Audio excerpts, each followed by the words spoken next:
அனைவருக்கும் வணக்கம். எங்கும் நிறைந்திருக்கும் குருவினர்களோடும் திருவினர்களோடும் அட்சலக்கண பஞ்சோட ஸ்ரீ குரு சிவகாசி காளிமுத்து. நம்மள இருக்கிற ஃப்ரெண்ட்ஸ் மத்தியில் ஒரு சிலோட செயல்பாடுகள் பார்த்தீங்கன்னா ஒரு வித்தியாசமாக இருக்கும். எதாக இருந்தாலும் சரி, ஒரு யோசனை சொன்னோம் அப்படின்னோம்னா, எங்கள் அம்மாட்ட ஒரு வார்த்தை கேட்டுக்கிறேனே அடிப்பாங்க. அப்படின்னா எல்லாம் சரி இருந்தாலும் எங்கள் வீட்டில் என் மனைவிட்ட ஒரு கலந்து ஆலோசனை மட்டும் சொல்கிறேன் அடிப்பாங்க. ஒரு சிலர் பார்த்தீங்க அப்படின்னா, எனக்கு தெரியாதா, என்னால் நடக்க முடியாதா அப்படின்னு நான் எனது அப்படிங்கிற மாதிரி இருப்பாங்க. ஒரு சிலர் பார்த்தீங்கன்னா எப்போ பார்த்தாலும் சரி மனைவின் அம்மா அப்படிங்கிற மாமியார் இருப்பாங்களா, அவங்ககிட்ட போய் கருத்து ஆலோசனை கேட்பாங்க. சரிங்களா. ஒரு சிலர் பார்த்தீங்கன்னா எப்போ பார்த்தா வேலை வேலை வேலைன்னு வேலைக்காகவே அலைவாங்க. தன்னை பற்றி கூட கவலைப்பட மாட்டாங்க. தன்னுடைய உருவ தோற்றத்தை பற்றியோ எதை பற்றியும் கவலைப்பட மாட்டாங்க. அதாவது ஒரு சிலரோட நம்ம நட்பு வட்டத்தில் பார்த்துருப்போம். ஒரு சிலர் எதையுமே தன்னுடைய அம்மாட்டையும் தன்னுடைய மனைவிட்டையும் தன்னுடைய மாமியார்கிட்டையும் டிஸ்கஸ் பண்ணிட்டே இருப்பாங்க. எந்த ஒரு விஷயமா இருந்தாலும் சரி பண்ணிட்டு தான் ஒரு செயலை வந்து செய்வாங்க. சரிங்களா. இப்படி ஒரு சிலர் இருப்பாங்க. ஒரு சிலர் பார்த்தீங்க அப்படின்னா எப்போ பார்த்தாலும் தன்னுடைய எதிர்காலத்தை பற்றியே பேசிகிட்டே இருப்பாங்க. நாளைக்கு நம்ம என்ன செய்யணும், நாளைக்கு என்ன செய்யணும், எது செய்யணும் அப்படின்னு திட்டமிட்டே இருப்பாங்க. ஒரு சிலர் எதை பற்றியும் கவலைப்பட மாட்டாங்க. சித்தம்போக்கு சிவம்போக்குன்னு இருப்பாங்க. நமக்கு அப்படிப்பட்ட ஆளுகளை பற்றி கவலைப்பட தேவையில்லை.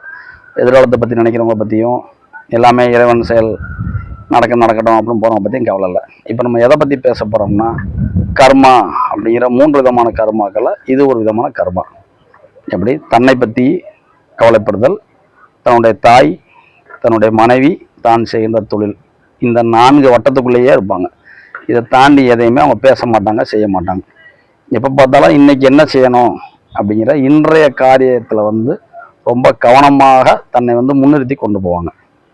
இப்படிப்பட்டவங்க யாராக இருப்பாங்க அப்படின்னா, காலபுருஷனுக்கு 1 அப்படிங்கிற மேசம், காலபுருஷனுக்கு 4 அப்படிங்கிற கடகம், காலபுருஷனுக்கு 7 அப்படிங்கிற துலாம், காலபுருஷனுக்கு 10 அப்படிங்கிற மகரத்தை ஜென்ம லக்கணமாக கொண்டவங்க.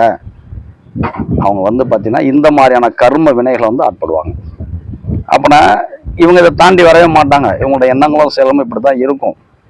சரிங்களா. அப்போ இது வந்து ரிலாக்ஸாக இருக்குது. என்ன செய்யணும், அதாவது ப்ளஸ்ன்னு பார்த்தா ப்ளஸ்ஸு, மைனஸ்ன்னு பார்த்தா மைனஸ். நம்ம ஒரு சில கருத்துக்களை வந்து நண்பன் அப்படிங்கிற முறையில் சொல்கிறோம் அப்படின்னா அது அவரே பகுத்தாயிடணும். ஆனால் என்ன செய்வாங்க, அம்மாட்ட ஒருக்க கேட்குறது, மனைவிட்ட ஒருக்க கேட்குறது, அப்புறம் மாமியாட்ட கேட்குறது, அப்புறம் அவரே ஒரு முடிவு எடுத்து நம்மள வந்து சொல்வார். அப்போ ரகசியமாக எதையும் இவரால் வந்து வச்சுக்க முடியாது. ரகசியம் காத்தல் அப்படிங்கிறது இருக்காது.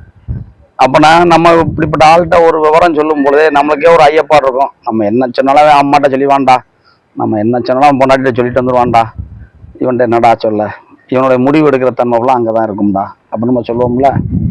அப்படின்னா இதுலேருந்து ரிலாக்ஸாக இருக்கு என்ன செய்யணும், இந்த தன்மைகள் இது வந்து நன்மை ப்ளஸ் அப்படின்னு பார்த்தா கரெக்டு. நம்ம வந்து ஒரு குருவாக நம்ம தாயவோ மனைவிட்டையோ டிஸ்கஸ் பண்ணுறோம், கலந்து ஆலோசனை பண்ணுறோம் அப்படின்னா அது ப்ளஸ்ஸு. இதுவே ஒரு சில விஷயத்தில் மைனஸாகவும் ஆகும். இப்போ நான் சொன்னேன் பார்த்தீங்களா, எதுக்கு எடுத்தாலும் அவங்க அம்மா அம்மாங்கிறான்டா, எப்போ பார்த்தாலும் எப்பா அம்மா முந்தானே பிடிச்சிட்டு சித்திரமா எம்மான்ட்டே இருக்கான்ப்பா, ஏன் அவங்க அப்பாட்ட அதை கேட்க மாட்டானா அப்படின்னு கேட்பாங்க. ஏன் சகோதர சகோதரிட்ட டிஸ்கஸ் பண்ண மாட்டானா அப்படின்னு பண்ண மாட்டாங்க. அம்மா மனைவி இப்படியே தான் போகும். சரிங்களா. அப்படின்னா இது ஒரு சில நேரங்களில் வந்து ஒரு சிலருக்கு வந்து இது குறைவாக யார் யாரும் உணர்கிறீர்களோ, ஆமாங்க நான் அப்படி தான் இருக்கேன், இப்போ தானே அம்மான்னு போகிறேன், மனைவின்னு போகிறேன், சொத்து சுகம் சார்ந்த விஷயங்களுக்கான ரொம்ப அல்லாடுறேன் அப்படின்னு நினச்சிங்கன்னா உங்களோட கர்மம் வந்து ரிலாக்ஸாக இருக்கு. நீங்கள் என்ன செய்யணும்னா, உங்களுக்கு யார் உதவுவாங்கன்னா இந்த பிரபஞ்சம் வந்து சந்திரன், அதாவது யார் நம்முடைய சந்திர பகவான் வந்து உதவி பண்ணுவார்.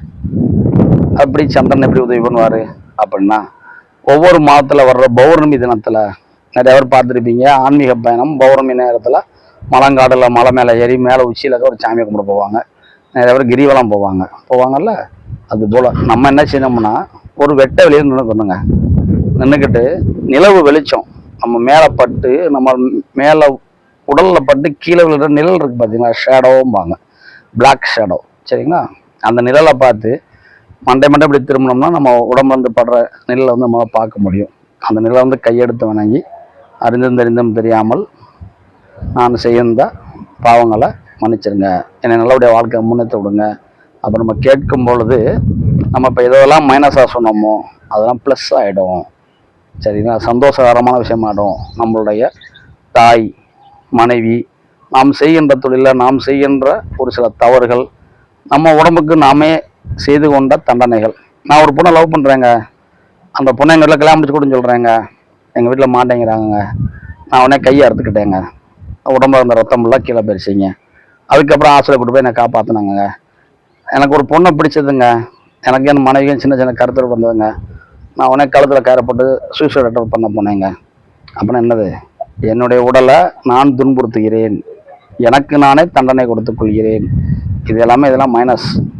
சரிங்களா? இப்போ நான் சொன்னது எப்போ பார்த்தாலும் சொத்து சொத்து சொத்து சொத்துன்னு நான் பண்ணுற சம்பாத்தியம் பண்ணி நான் அங்கே வீடு வாங்கினேன், அங்கே கட்டடம் வாங்கினேன், அங்கே இடம் வாங்கினேன், என் வீட்டை திறந்தா என் வீட்டில் சொத்து பத்திரமா நிறையா இருக்கும், என் வீட்டு பீரோவை திறந்தா நான் இத்தனை லட்சம் வச்சுருப்பேன், என்கிட்ட இவ்வளோ சொத்து இருக்குது அப்படின்னு சொல்லுவாங்க. இப்படி சொத்துக்களை பற்றி. சரிங்களா?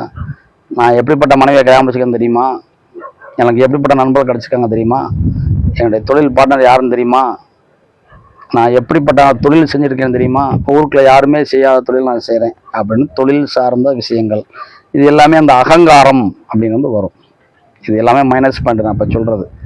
சரிங்களா? அப்போனா இப்படிப்பட்ட மைனஸ்கள் ஃபுல்லாக நீங்கள் என்ன செஞ்சுக்கிட்டு இருக்கீங்க அப்போ நீங்கள் உணர்ந்தீங்க அப்படின்னா உங்களுடைய இது சார்ந்த கர்மாக்கள் நிவர்த்தி ஆவதற்கு நீங்கள் என்ன செய்யணும், பௌர்ணமி நிலவு வெளிச்சம் அதீதமாக விழுகின்ற பௌர்ணமி அன்னைக்கு சந்திரனுடைய ஒளி வீச்சுக்கள் நம்ம மேலே பட்டு கீழே உள்ள நிலையில் மனதால் வணங்கி நான் செய்த நன்மை தீவிர என்னை மன்னிச்சிருங்க அப்படி நீங்கள் கேட்கும் பொழுது வாழ்க்கையில் முன்னேறலாம். சூரியனோட வெளிச்சம் டெய்லி கிடைக்கும், ஆனால் சந்திரனுடைய பௌர்ணமி வெளிச்சம் வந்து பௌர்ணமிக்கு முன்னாடி 2 நாள், பௌர்ணமி பின்னாடி 2 நாள் அதீதமாக கிடைக்கும். ஒரு சில நேரம் பௌர்ணமி தினங்களை பார்த்தீங்கன்னா மழை மேகங்கள் சந்திரபானம் மறைச்சிடுவாங்க. சரிங்களா? திடீர்னு மழை பெஞ்சிடும். அப்போனா எல்லா பௌர்ணமியிலும் இந்த தன்மை கிடைக்காது. அப்போ நம்ம வந்து பௌர்ணமி வந்து ரொம்ப எதிர்பார்த்துக்கிட்டு இருக்கணும். இதை இங்கே செய்ய செய்ய உங்களுடைய கர்மவினைகள் வந்து நீங்கள் பெறும் அப்படிங்கிறத நம்மளுடைய ஏஎல்பி அஸ்ட்ராலஜியை கண்டுபிடிச்சா நம்மளுடைய ஆசிரியர் பௌர்ணமத்தையா கிளாஸாக சொல்லுவாங்க. சரிங்களா? அதனால் இந்த முறையை இப்படிப்பட்ட நபர்கள் பயன்படுத்தி பாருங்கள். உங்கள் வாழ்க்கையில் கொஞ்சம் கொஞ்சமாக சிறு துளி பெருவெள்ளம் அப்படிங்கிற போல் நம்முடைய கர்மவினைகளை குறைக்கப்பட்டு நம்ம வாழ்க்கையில் முன்னேறதை நீங்கள் உணர முடியும். சரிங்களா? அனைவருக்கும் நன்றி. நம்ம சேனல் அப்படி கொஞ்சம் வீடியோஸ் வரும், லைக் பண்ணுங்கள், ஷேர் பண்ணுங்கள், சப்ஸ்கிரைப் பண்ணுங்கள். அனைவருக்கும் நன்றி. வாழ்க வளமுடன்.